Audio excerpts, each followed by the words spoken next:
बिस्मिल्लाहिर्रहमानिर्रहीम। देखिए, सबसे पहले तो कोई छापे नहीं मारे जा रहे।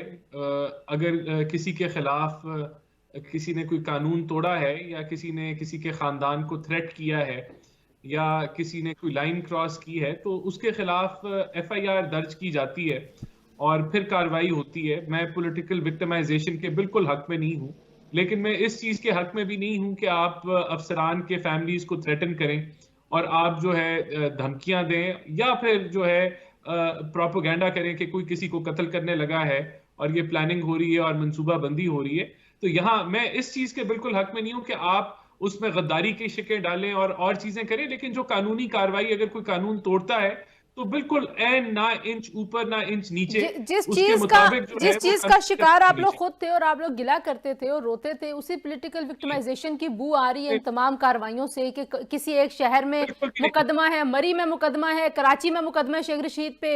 और इसी तरीके से आज आप लोगों ने जो लॉजेस हैं, वैसे तो पीटीआई को खुद छोड़ देने चाहिए थे, लेकिन एक रवायत रही है पार्लियामेंट लॉजेस की कि जब तक नए एमएनए आते नहीं हैं मुंतखब होके, तो लॉजेस लोगों के पास रहते हैं। उसूली तौर पर नहीं रहने चाहिए, लेकिन अगर किसी के पास तो ये दरवाजे तोड़वाना, डीसी को बुलाना, मतलब ये क्या है? ये इसको आप कैसे देखते हैं?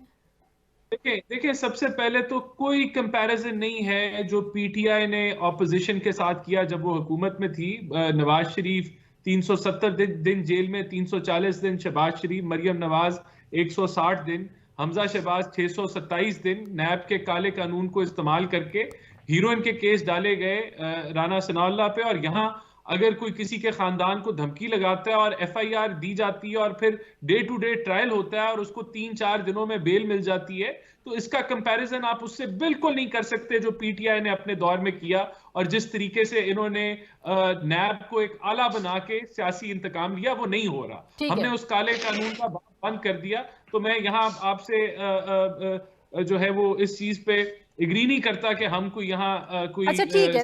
देखिए, ये बड़ी जिम्मेदारी समझते हुए ही ये फैसला किया गया कि वक्त ऐसा है कि हम ये जो दहशतगर्दी के मामलात हैं इन पे भी हम सियासत ना करें और इस पे सियासत की अब और जरूरत नहीं है, गुंजाइश नहीं है कि इन चीजों के ऊपर भी हम ब्लेम गेम करें। तो बेहतर यही समझते हुए उन्होंने एपीसी की कॉल दी और जो एयाज सादिक साहब हैं, हमारे सीनियर तरीन मेंबर हैं, उनकी ड्यूटी लगाई गई कि आप असद कैसर और परवेज खटक से राब्ता करके आप दावत दें इमरान खान साहब को। इमरान लेकिन खान आप जो साहब का नंबर बात कर नहीं है पाकिस्तान मुस्लिम लीग नवाज के पास, इब्राहिम साहब से ले लें नंबर। आप जो बात कर रही है इसमें कोई खराबी नहीं होगी अगर शहबाज शरीफ साहब खुद भी उनको कॉल कर लें।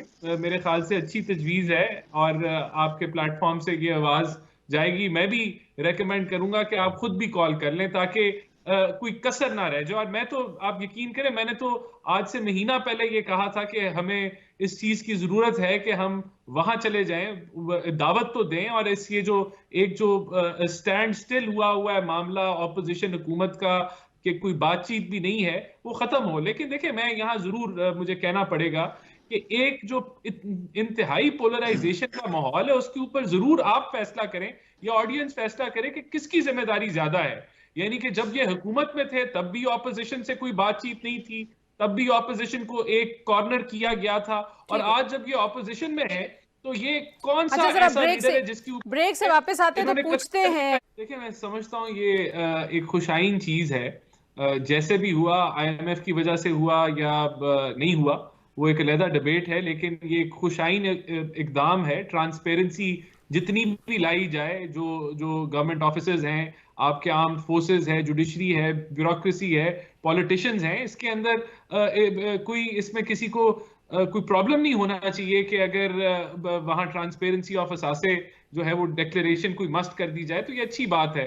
और देखिए, बदकिस्मती से जहां ऑपोजिशन और हुकूमत जो है अगर मिलके नहीं चल सकते और वहां बातचीत नहीं है और हम लोग रूल्स ऑफ द गेम आपस में मिलके तय नहीं कर सकते, या हम लोग चाहे वो मिसाके मईशत हो या मिसाके जमहूरियत हो, तो फिर मैं समझता हूं कि अगर बाहर से इंटरवेंशन आ जाए तो उसको वेलकम करना चाहिए। अफसोसनाक बात है। तो